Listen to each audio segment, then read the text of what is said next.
Hello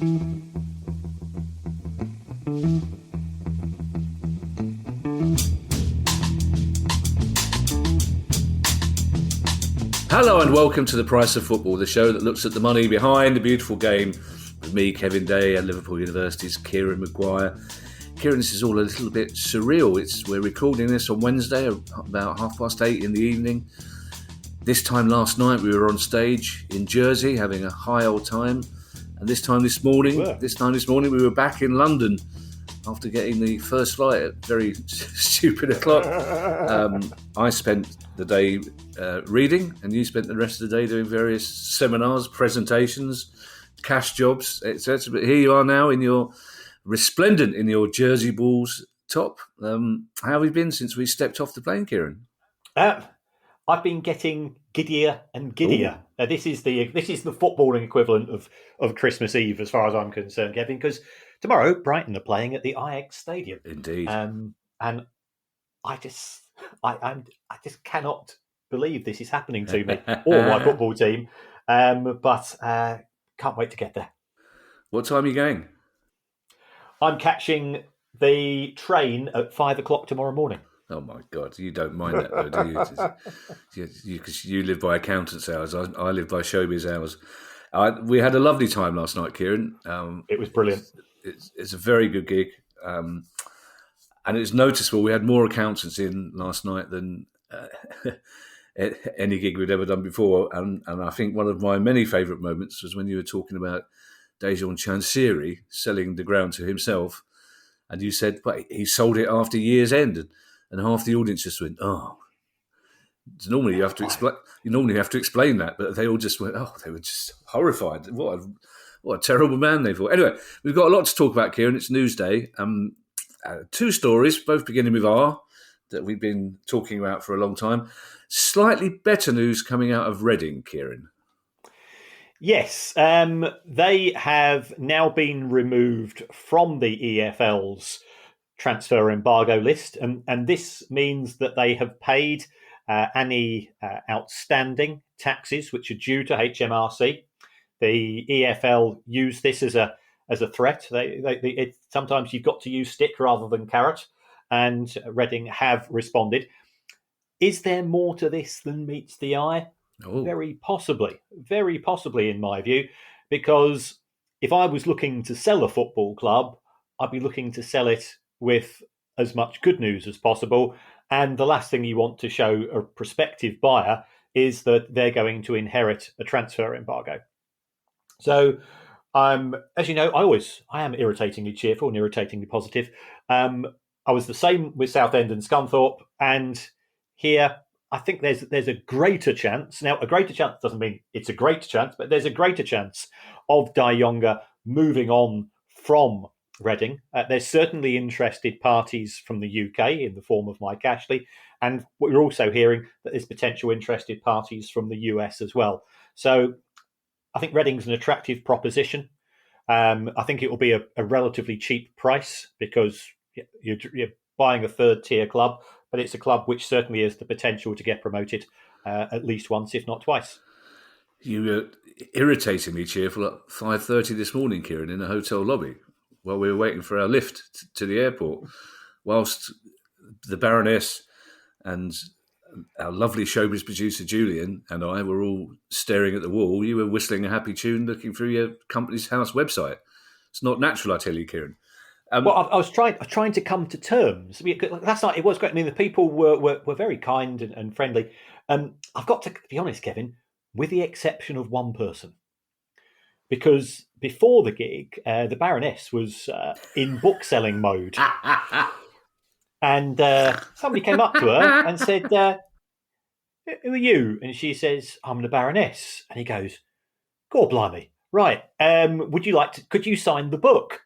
And she goes, "Well, no, Kevin and Kieran wrote the book. They should be signing it." And he said, "Well, if you won't sign it, any chance you give me your telephone number?" And I thought, you cheeky little sod, sharking in, whilst we're in rehearsals, whilst we're getting into our thespian mode, and he's doing a bit of sharking. And What I was concerned about, I knew I was on fairly safe ground because there's no John Lewis on the island of Jersey. Otherwise, I could have been nervously looking over my shoulder for the rest of the gig. Well, I've got bad news for you, Kieran, because the Baroness did sign it and she did put her phone number on it. He was just very. She once word got round the Baroness was in, she signed more books than we did. It's an outrage, I tell you. Yeah, and that was a work of great charm and cheek. He was a Leeds United fan. I won't name him, but he was a Leeds fan. They call him Dirty Leeds. Dirty Leeds. It's Dirty Leeds for a reason, Kieran. And the other R in the news, Kieran, I felt, I have to say, slightly sorry for King Charles yesterday. Lifelong environmental campaigner, having to sit in Parliament and read out a speech whereby his government promised to dig up as much of the country as they could looking for oil and gas. He wasn't happy. But in that King's speech, Kieran, in that very long King's speech, finally confirmation that we will be getting an independent regulator. But does that give us confirmation of a timescale as well? It's not confirmation of the timescale, but my understanding from just picking up a vibe here or there is that the initial draft is pretty close to being in a position where it can be submitted. It will then have to be brought before the House of Commons, and then it will have to be scrutinised by the House of Lords, and we'll have to go for a couple of readings. Realistically, I think we could be looking at the legislation coming in perhaps next June or July. We've already seen one motion to change it from an MP who I think he's got good intentions, but I don't think it's probably helping matters. But it's certainly for those people in favour of the regulator.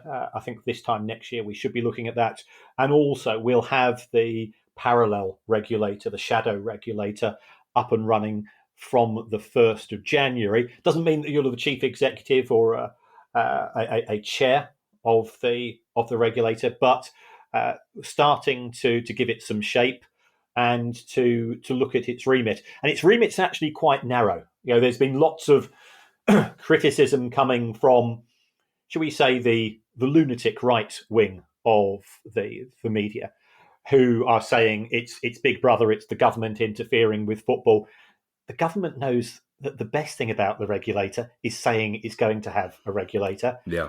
And then keeping itself at arm's length. Because if anything goes wrong with football, the regulator will get the blame, and therefore the government will get the blame if the government seem to be controlling the regulator. So it's not in the government's interest to be having a hands-on approach with regards to the operations, in exactly the same way that we've got an independent Bank of England having an independent football regulator. It's a bit like Caesar's wife. You've got to be seen to be independent as well as be independent. Yeah, there seem to be a lot of journalists on the Times, the Telegraph and the Mail struggling with the word independent. Yeah, I mean, it's in all the dictionaries, and most of us sort of know what it means. We've seen Tracy Crouch's official response, Kieran, and who knew that this government were all such huge fans of football, and who knew that Rishi Sunak was a huge Arsenal fan, although I think what we do know about the government is usually that's a euphemism, and if anyone in this government is described as an Arsenal fan, that's 1984 speak for never been to a game in their life, essentially. But have you heard anything from her? Actually, I suppose we shouldn't call Rishi Sunak a huge anything fan. He's a tiny Arsenal fan, to be fair, isn't he? But have you heard anything from her off the record, Kieran? Is she? No. I think I've kept a professional distance. Right. Okay. Unlike the Leeds fan last night. I'm going to keep that up our sleeves, Kieran.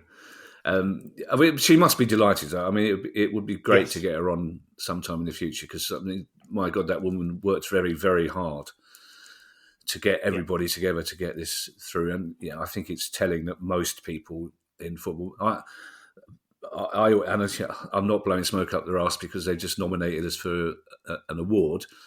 But I normally work on the basis that if the Football Supporters Association approve of something, I tend to approve of it as well. Now, we started with some possibly better news for Reading fans, but not that far down the road westwards. There's some not good news for a team that we thought was doing all right. We had a terrible result in the FA Cup on Saturday, but we thought otherwise they were fine. being 7-0 down at home to a non-league team No. is indicative of perhaps people's minds aren't necessarily on the job.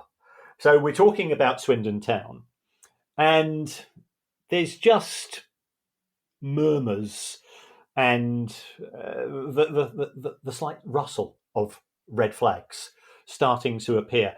I've been contacted by quite a few Swindon Town fans over the course of the last week, and they've asked me to do various. Ultimately, I'm very limited as to what I can and cannot do, and I do actually have a day job as well, but I do try to take a look at this now. What's concerned me is the chief executive resigned a couple of months ago, and this was following issues to do with the shares. So Lee Power, who was the previous owner of Swindon Town, and we've always said that when there are issues with clubs, we always tend to put the owners into either idiots, they're probably well-meaning and they've been made poor decisions, or scumbags. Lee Power's not an idiot. Yeah, I'll say no more than that. Okay, right. And he was trying to monetize the club. Fans clearly fell out with him, and it turned out that he managed to sort of take over about £2.9 million worth of loans that Swindon Town owed to a third party. And then he says, I want that money back now. So that could have put a lot of pressure on the owner, Clem Morfuni. And it looks as if Clem probably hasn't handled this particularly well. He didn't have the cash at the time, so this was putting a genuine constraint onto Swindon. So therefore, he effectively offered some of his shares in the club as security and borrowed from somebody else and didn't tell anybody at the club. And then it started to leak out. And given what Swindon Town fans have been through historically, trust is a really important thing in terms of the relationship between owners and fans. And that trust had ceased to exist under Lee Power. It was being restored under Clem Morfuni, and I think it's now been taken back down again. So that's not very good. Then there were also rumours coming out that the club was struggling to pay the wages. Morfuni has now had a meeting with the Supporters Trust and has said that he's put in 250 grand and that's allowed the wages to be paid. But all of these things make you wonder. Football is losing money in League One and League Two. There's no doubt about that. But it doesn't look as if the new owner is finding running a club perhaps as smooth as he'd originally hoped. Does this mean he's going to lose interest? Well, we don't know. No evidence of that, by the way. But the trust, which itself owns 50% of the stadium, is trying to protect the interest because it's a valuable piece of real estate, and that's one of the things we've always said. Especially for those historic clubs whose stadiums are in the centre of town. The wrong people look at football grounds for the wrong reasons. They see it as property development opportunities. No evidence of this with Morfuni, but that's certainly been the case with some other clubs. And this is one quite close to our hearts, Kieran, because after Bury, the sort of next big story that we covered over some length of time was Swindon, who went from the odd worrying red flag here and there to near disaster. But when Morfuni took over, he didn't strike me as a sort that was going to lose interest. There seemed to be an enthusiasm and an eagerness to get on with the job, but also at the time, they seemed to think that there may be trouble down the road because of the person they took the club over from. Yeah, you're absolutely right. And having an old owner who has any form of legacy, control, tell me about lending, investment, is storing up future problems. Now, sometimes you need to do this because you need to get the deal done. But why Lee Power would want to get involved is beyond me. He won't be welcomed back at the ground. He won't be welcomed back by fans. So why is he starting to behave in such a manner? It's bizarre. Now, your naughty step, Kieran, gets more and more populated by the day. Since last night, the whole of Leeds is on your naughty step now. In fact, the whole of West Yorkshire is now occupying your naughty step. But the EFL's naughty step, Kieran, has cleared a couple of things away. It's now completely clear, which is absolutely fantastic news, because on top of the positive news in respect of Reading, two other clubs that we've spoken about recently who have been on the embargo list, Sutton United, they are out of embargo, partly due to the fact that somebody has put around about 400 grand into the club in the shape of new shares. Oh, do we know who? That's we don't. Oh. We'll find out in due course. So that's the positive. The negative is, again, I'm getting messages, and I can't clarify these because ultimately these are relationships between the football club and suppliers. But I was getting messages from some Sutton fans to say we're hearing stories about suppliers not being paid on time, and given this has happened to HMRC as well, it could be that this 400 grand will clear everything for all we know, which is good. And the final one, I'm delighted to be able to describe Chancery U-Turn, which sounds like a band about to do their first John Peel session, but we've had our disagreements with the governance of Dejon Chancery over the past couple of years, but it's now been paid.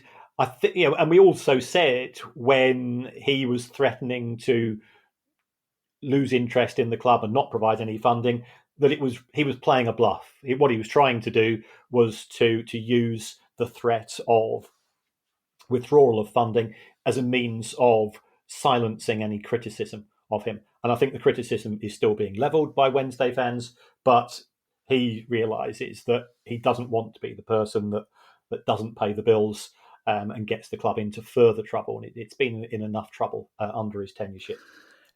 I'm going to clarify there, Kieran, and say you've had your troubles with Mr. Chancery. I shouldn't think Mr. Chancery knows who I am, but I like to think that you've reached out to Mr. Chancery in what was either a most incredibly generous gesture on your part, Kieran, or a fantastic bit of shithousery. Well, it could be a bit of both. Yeah, it could be. Yeah.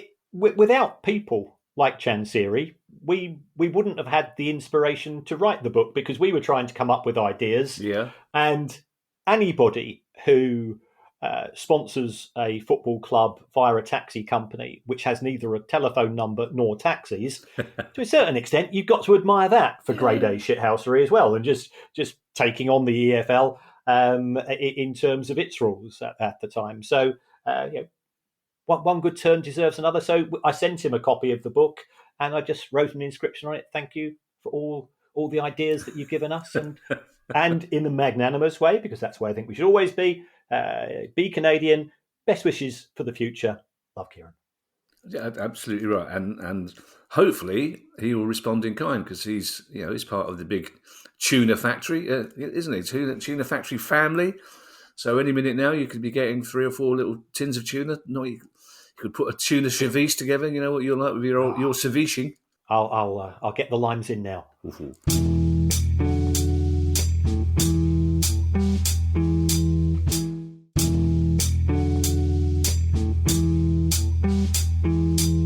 Now, we had a very lively Q&A session on the island of Jersey last night, Kieran.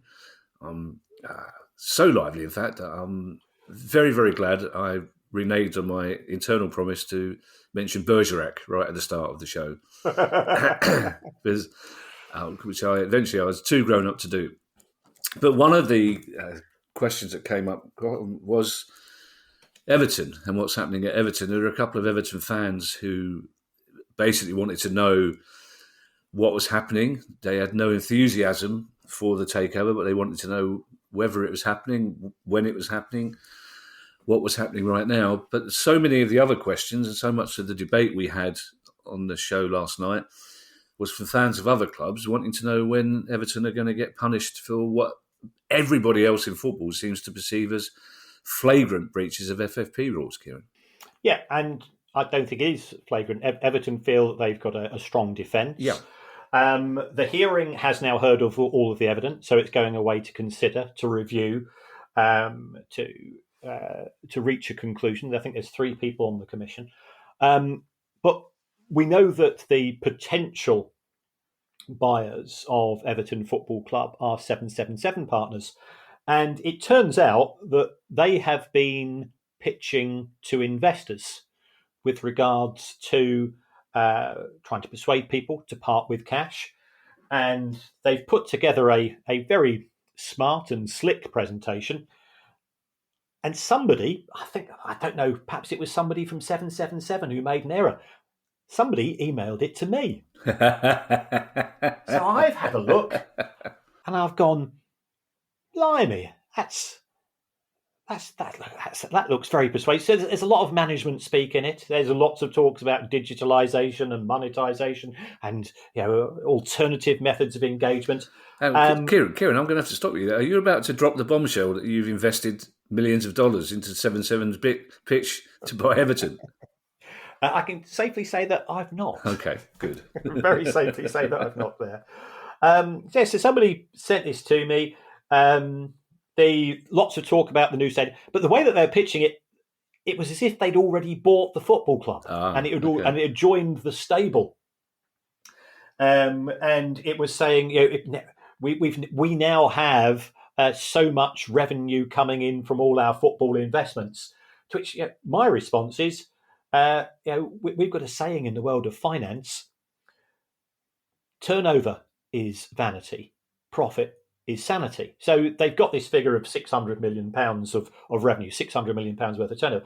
What they failed to do is to put the fact that those sort of clubs which they're invested in, some of which they only own minority stakes, are actually losing huge amounts of money, probably losing the best part of £200 million in a year. But the fact that there's 70 slides, that didn't get into one of those slides. And yes, I know that they're trying to sell, but it really came across to me as a form of a glorified timeshare fix that they were trying to persuade people to put their money into. And as with all investments, proceed with extreme caution and do your own background research. So I've declined the opportunity to put any of my money in because, firstly, they didn't ask me, and secondly, I know a little bit more about the numbers than they're letting on. But it is indicative is that they seem very confident, and they say that the new stadium will be far more commercial, far more hospitality based, which I think will result in a mixed response from Evertonians. I think the pragmatic element of the fan base says, well, it's modern football, it has to go along with it. I think the downside will be, I think Evertonians will be saying, well, how many of the increase in tickets, it was going from 39 to 52,000, how many of those are going to local people in the form of season tickets, or is the club going to try to get loads and loads of walk-ups with a view to chasing the tourist dollar? I think it's fair to point out, Kieran, that you may not think there's been a flagrant disregard, but there's no doubt that many fans of many other clubs do think that existentially Everton have got away with something, in the same way they think that existentially Chelsea have got away with something by amortising all those huge transfer deals. But we had a very interesting question last night from one of our listeners during the course of the conversation about Everton. It's a 7770 Amex, $250,000. One of the lead bidders hasn't paid a $50,000 bill for a holiday home he had. Their takeover of Hertha Berlin is being investigated by German authorities. And basically the questioner said, has nobody noticed these things? Which was a very good question, because it seems that they're not being discussed. And yet you knew them. So they are sort of in the public domain. They are being discussed. I think you've got to give a little credit to the people at Josimar, who sort of an investigative website which looks at these issues. Tariq Panja at the New York Times, he's done some fantastic work and he's got the benefit of being working in New York, so slightly different approach to the legal position there.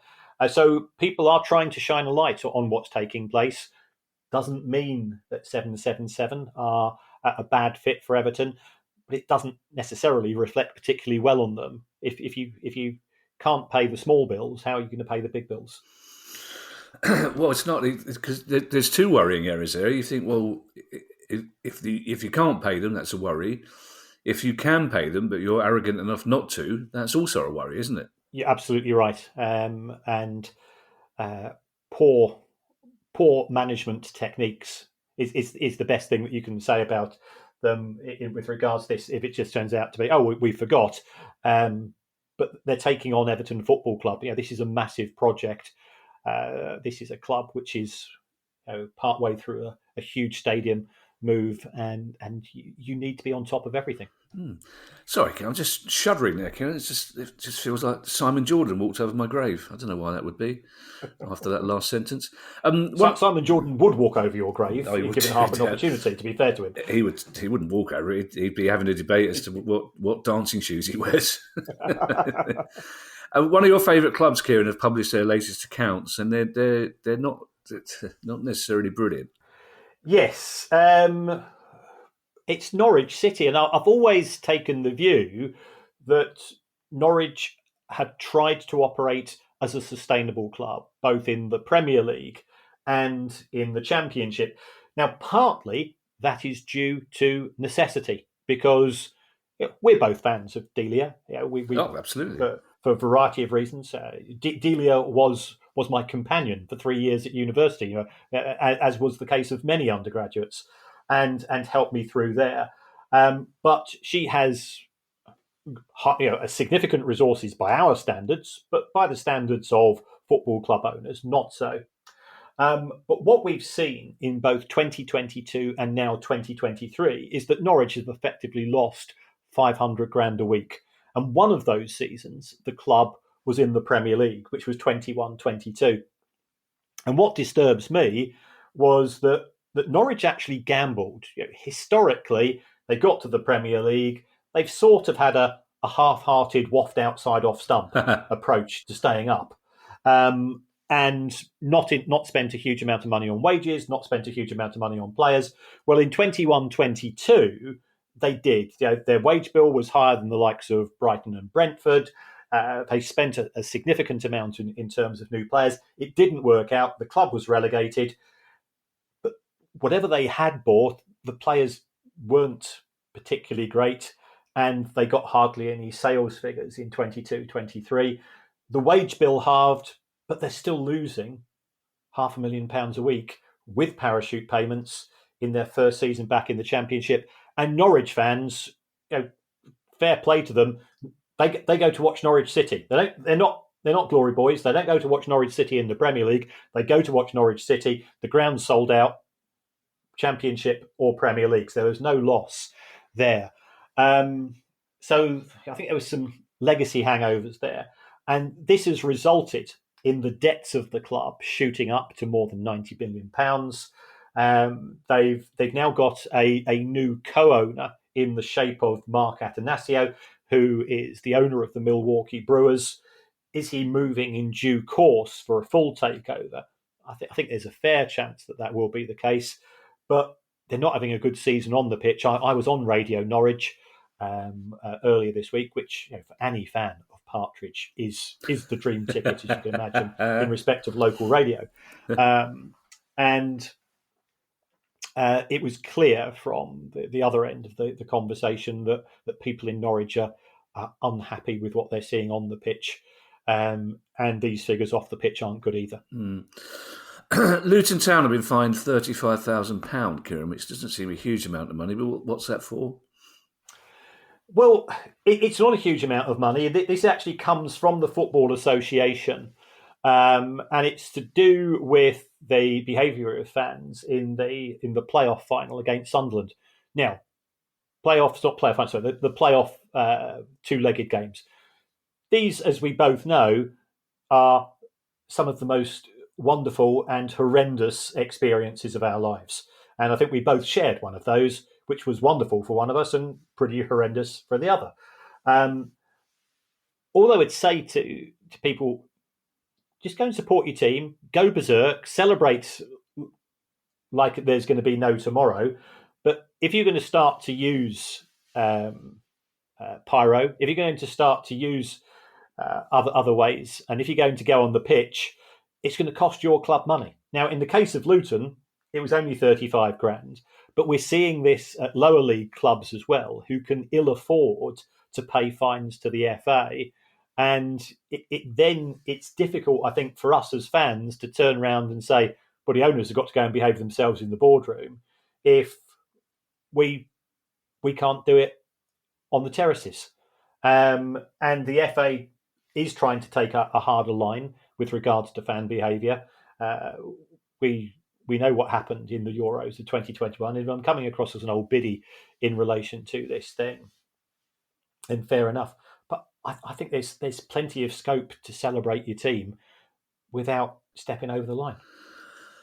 Well, also when it comes to, there's been some talk of Luton fans this week. Doesn't reflect well. It doesn't reflect well. It doesn't reflect well on any team that does it. Just sing songs about your own team. That's much more fun, and it's and where possible, don't sing horrible songs about it. I mean, of course, and there are a lot of fans who say, well, it's part of the give and take. It's not. Sing songs about your own team. That's the best way to show your support for your team. And a team that a London team, Kieran, that you particularly like, have given you a little smile on your face this week as well. Yes, so this is Brentford, and Brentford have joined those teams in London who are committed to paying the London living wage, both to all of their staff and to their main contractors. So this is following in the steps of, first of all, your club, Crystal Palace. Fair play to Steve Parish there. Absolutely fantastic. Dulwich Hamlet. We're going to Dulwich Hamlet in a week. We're really looking forward to that. Chelsea. Chelsea come in for a lot of stick, but Abramovich has been historically generous, and Todd Bowley and co have maintained that. And also West Ham. That means that there are some clubs that are not on that list. And some of those clubs are owned by very wealthy people who could probably afford to pay their staff £11.95 an hour. So I'd say to those other clubs, why not join the Groovy Gang? Do you know what, Kieran? I'm so pleased that Steve Parish was one of the first to buy into this, because I would have been ashamed if he hadn't. It's just, they need to be made to do it legally, as far as I'm concerned. Those London clubs that are not doing this really need to look at themselves, because for the money it's going to cost them, there is absolutely no excuse to not pay the London living wage for those poor, hard-working, sometimes abused staff on match days. It's just really, and it's great that Brentford have done it. It's a shame it took them so long to do it, but those London clubs that are doing it should get together and start wagging fingers at the London clubs that aren't. Basically, we've got 3 stories left, Kieran, and 2 of them take us to Sussex. 2 stories about Sussex clubs. One is a club well known and popular across the world. I'd almost say well liked by many people in the media, and the other one is Brighton. So, thank you. Let's start with Lewes FC, Kieran, which is I think a really interesting story and possibly indicative of things to come. Yes. A few months ago, an investment fund called Mercury 13 was set up in the United States. And it effectively has $100 million to allocate to women's football globally. And it decided to take a look at Lewes. Now, for people that aren't familiar with Lewes is a non-league team, but Lewes is the hipsters' hip part of Sussex. It's where people in Brighton who think they're too cool for Brighton go to live. That's everyone, Kieran. There would be no one living in Brighton if people in Brighton who thought they were too cool for Brighton went to live somewhere else, Kieran. Let's face it. And They play at the ground called the Dripping Pan, which is a fantastic name. Best football ground name in the country, without a doubt. It is. And it's a club which is owned by the fans. You can become a shareholder, so you can, for a relatively small sum of money. And both the women's and the men's team has the same budget in terms of wages. So they've tried to be very egalitarian. And Mercury 13 has got into discussions with them. And the first thing which I find interesting is that it wants to buy into Lewes FC women's team, not the men's team, but it's valuing the club, which is in the WSL Championship, or the second tier of the women's game. It values the club at £10 million. Wow, which I find very impressive. Why that amount of money? It's because the people behind it believe that there is the opportunity for growth in the women's game. Now, if we're honest, that growth is probably going to be focused more in the WSL Premier League or top division rather than the Championship. But it does show that there is a positive direction as far as the interest in the women's team is concerned. Now, as far as the club was concerned, some of the fans weren't comfortable about effectively an American investment fund coming into leafy Sussex and taking away this part of the club potentially that is held very dear by the fans. So it was the fans themselves that said, right, we want to vote on this.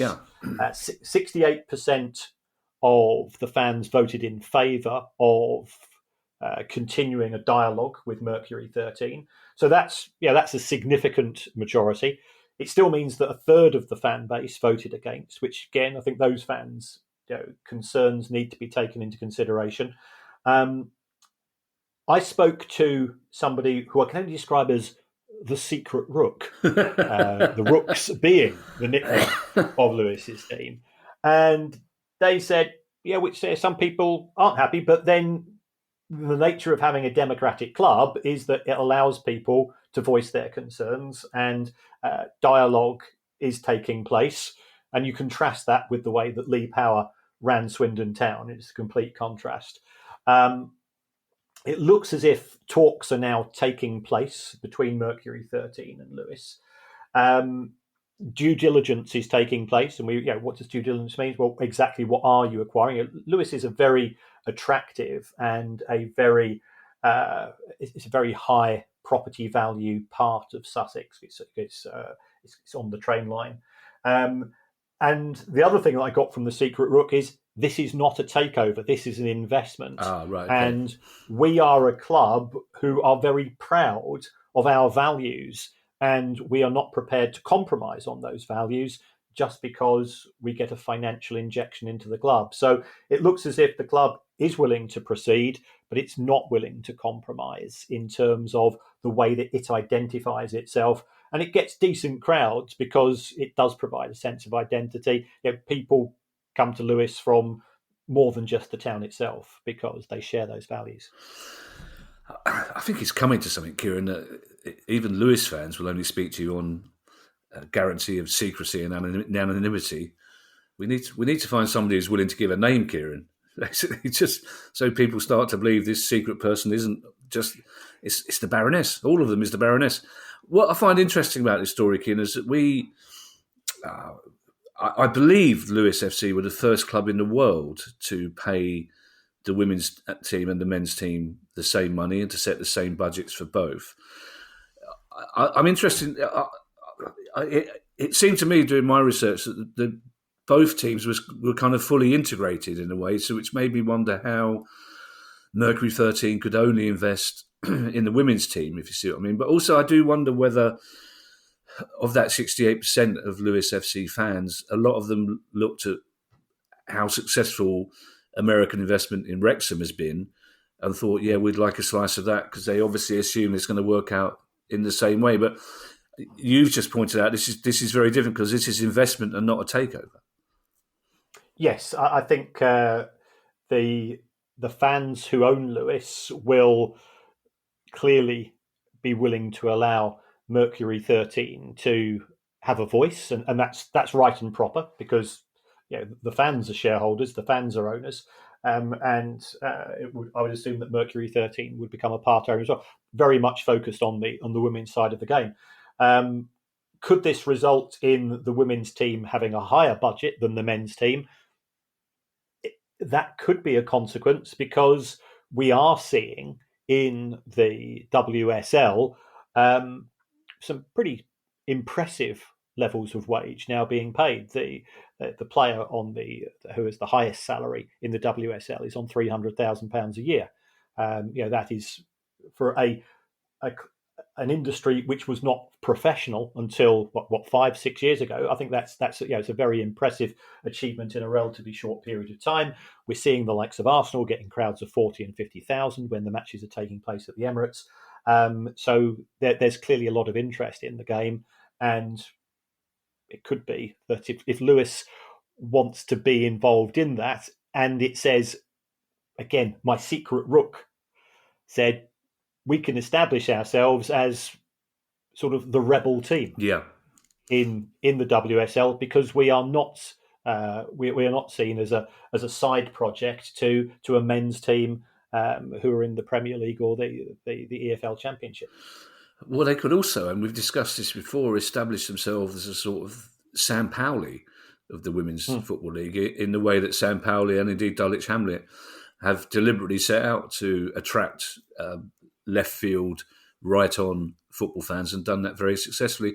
Do we know anything about Mercury 13's previous investment history, Kieran? Has it been successful? It's a relatively new fund, so it's not made many acquisitions to date, but it's been set up by somebody who's been very successful in their own field, and thinks that the women's game is worthy of investment. I think the women's game in the US is slightly different. To me, it's a bit like rugby or cricket is over here, in the sense that all of the focus is on the national team, and the matches taking place at club level don't necessarily get the level of attention that you perhaps think that they would be linked to.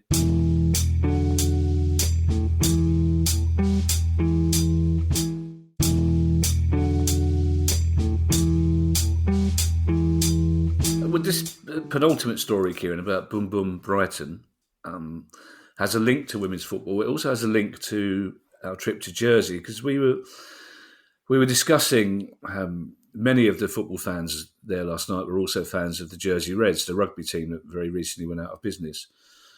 And one chap explained to me during the interval, he said, for example, when London Irish came to the island, they brought 1,000 fans with them, who spent 2, 3, 4 days on the island, which was a huge income boost to the island's hotels, bars, restaurants, burger bars, everything around the club. And this week, Brighton Council announced that they're looking to build a purpose-built stadium for Brighton's women's team, just solely for Brighton women's team. And in the course of that announcement, revealed how much Brighton's men's team had contributed to the economy of Brighton, and it's a huge figure, Kieran. It's a much bigger figure than I expected. And I'll be honest, me too. So an economic impact report has been prepared. That says that the football club has contributed £612 million to the local economy. I've got to be honest, I don't know how they've arrived at those figures. I'm not saying that those, ultimately everybody used their own algorithms and so on. The club's now got 900 part-time and full-time staff, so it's creating local employment. The number of visitors was around about 60,000 over the course of the season, and would have been more if you could have got more Japanese fans in, because Brighton was overcome with Matoma mania, and they do spend when they're in the town. So Brighton's a tourist city anyway, but during the winter it's not generating the same amount as much money as summer. I think this is also indicative of, and I think this is something that you ought to be thinking about at Palace, in terms of build it and they will come. and build it well, and they'll come and they'll spend more money than you thought that they would. So, with regards to the expansion at Selhurst, all of the clubs that have moved to new grounds have tended to fare successfully. Even and we've spoken about Reading. I remember being at Elm Park in the last ever match that was played there before they moved to the Majeski, and attendances have gone up because facilities are better, things have been thought through more, and people are willing to spend more. I guess it's easier, though, Kieran, to assess the impact on a single city, a single self-contained city like Brighton, than it would be on a club like Palace or indeed a club like Tottenham. And for Japanese fans at Brighton, read South Korean fans at Tottenham, but they're not necessarily staying in hotels near the ground, are they? They're more likely to be staying in hotels in the West End. So it's London as a whole, or central London, that gets the benefit of even fans coming over for Palace or Fulham games, I would guess. Would that be the case, do you think? Yes, I mean, my knowledge of individual sort of tourism spending habits is limited, but I think you're absolutely right. If I was coming across to see Palace at Selhurst or Spurs at White Hart Lane as a tourist fan, I would be looking to spend, ideally my time at somewhere not necessarily close to them. That's not denigrating South London. We're both South London boys ourselves, but people tend to gravitate towards the usual suspects as far as the conurbation is concerned. Well, also you live in Brighton, Kieran. So I think the Baroness would get a bit suspicious if you said, "Well, the game finishes at 5 o'clock. I'm going to stay in the Croydon Hilton until Monday." As I pointed out last night to people, by the way, everybody needs to know that none of that money being spent in Brighton comes from me, because I am childish. You won't even buy chips there, will you? I won't. It may seem childish to some people, because every now and again, and he says, "Let's go to Brighton for the day," and I said, "Oh, can we not pick somewhere?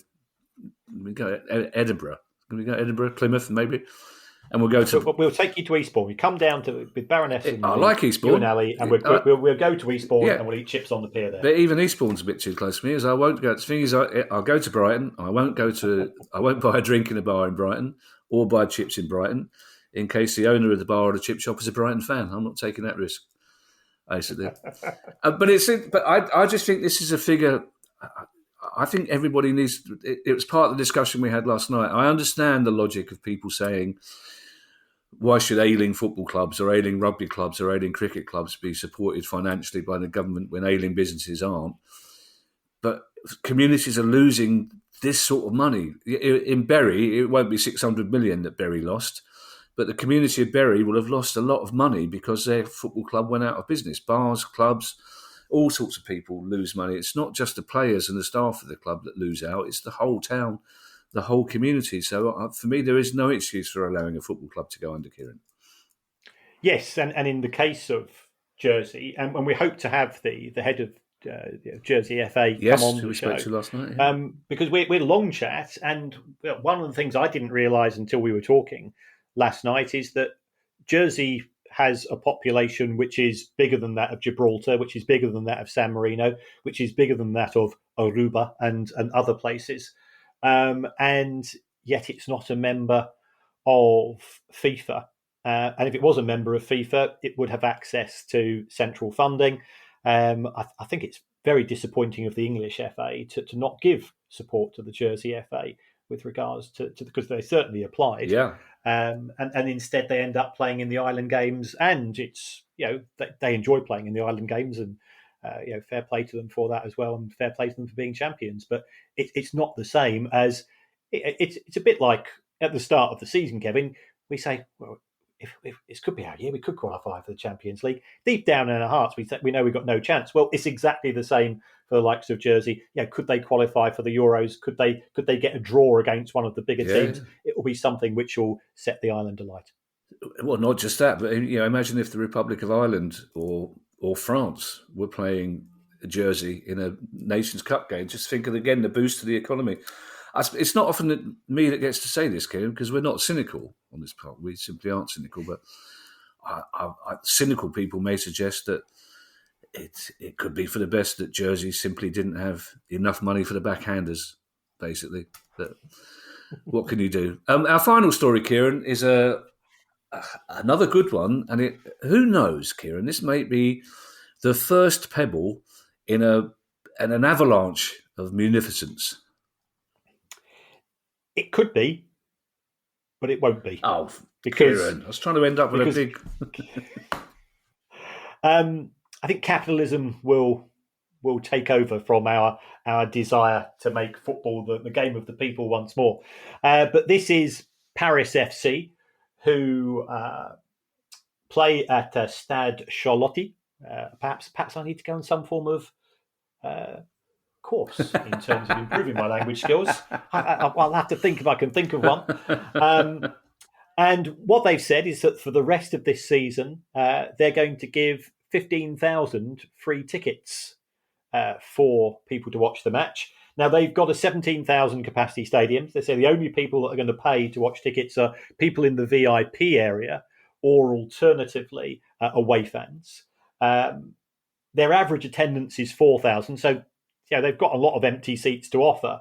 But I think this is evidence of thinking outside of the box. Everybody that comes to watch the football is more likely to buy. They wouldn't buy a burger or chips because it's in Paris, clearly.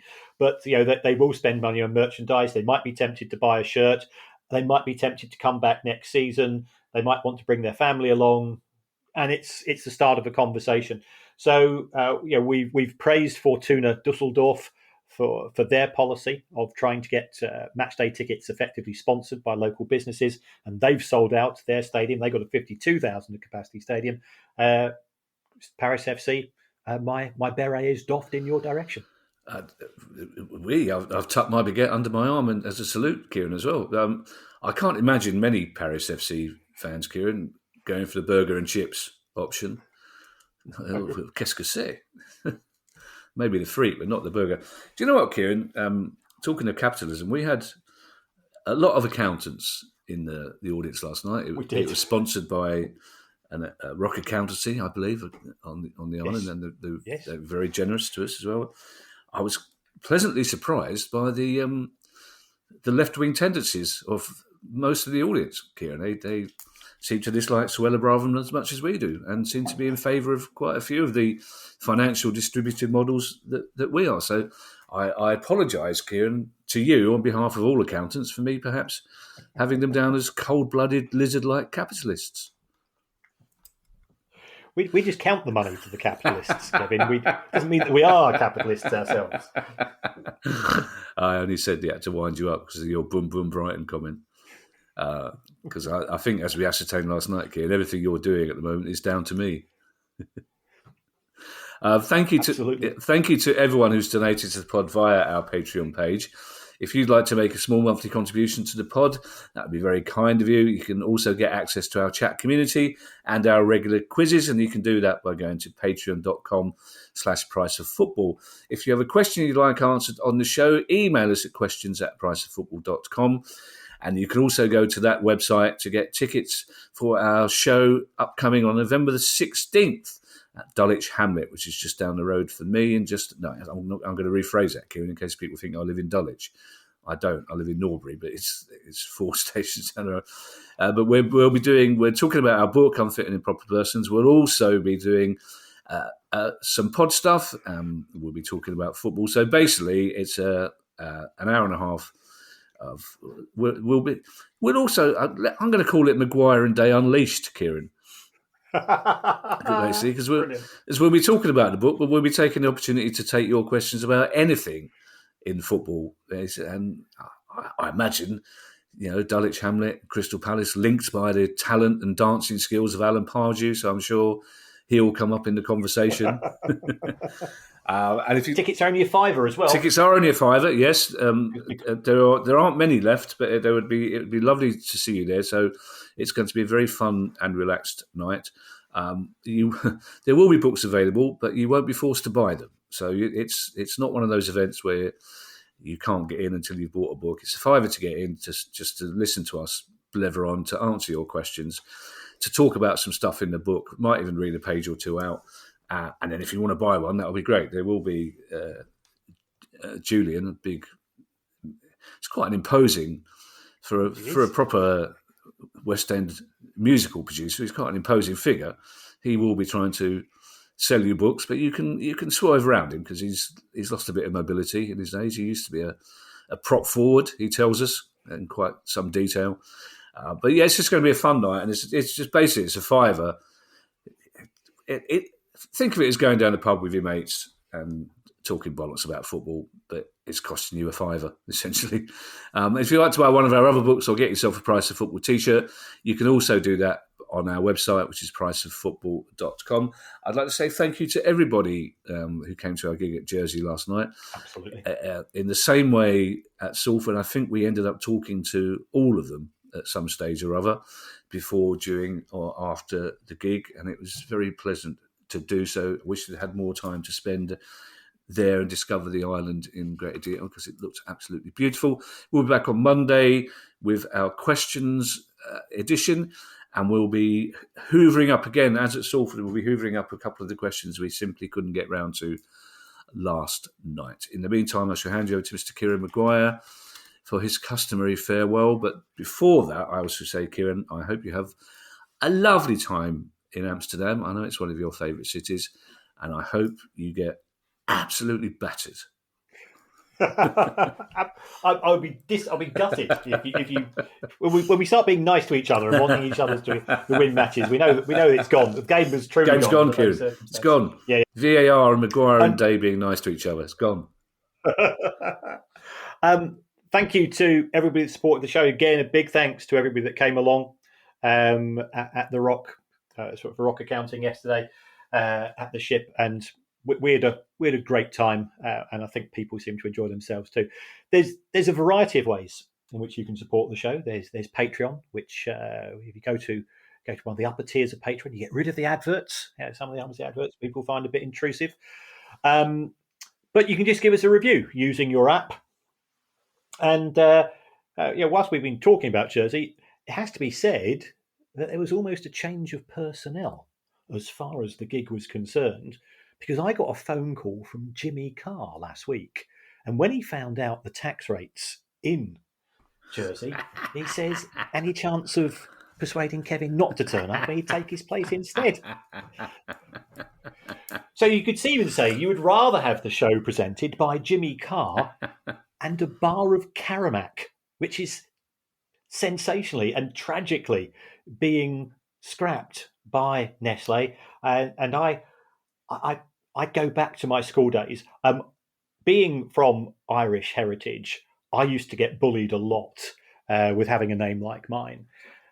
And that normally involved, A, my bus fare being taken off me on a daily basis, and B, my lunch being stolen. So I came up with a cunning plan. I started taking to school, because you didn't have sandwiches from Marks and Spencer's in those days. My daily sandwich became a Marmite and Karamak sandwich. Holy shit. And yeah, Spud Murphy, who was one of the bullies at school, nicked my sandwiches, as tended to be the case. And he took one bite of it and he says, "You can sod off, I'm not going near you again." And it helped me stop being bullied at school. Wow, so that's where your hard man image came from. Marmite and Karamak. I've got some good news for you, Kieran. I'm surprised you didn't know this as a fully paid up member of the bourgeois Sussex Brighton Supporters Club. Is that Karamak, basically, it's now Blonde's chocolate. Oh, really? Oh, yeah. Oh. If you there's an Australian version of Karamak, which essentially is Karamak, because Karamak is the finest chocolate ever made, Kieran. Why you would destroy it? Actually, I'm going to say why you destroy it by putting it in a Marmite sandwich, but why you would put Karamak in a sandwich full stop is beyond me. Yes. Karamak, wow, that does explain a lot. But no, essentially, it's they've reinvented the whole Karamak concept as blonde chocolate. It's like the rosé of wines, Kieran. Blonde chocolate now, yeah, very good. So I look forward to the Jimmy Carr Karamak pod. I know Jimmy, so I'm not going to. I shall just sign off with Jimmy's catchphrase, which is "Grin and bank it, everybody, grin and bank it." Bye. Bye. The price of football.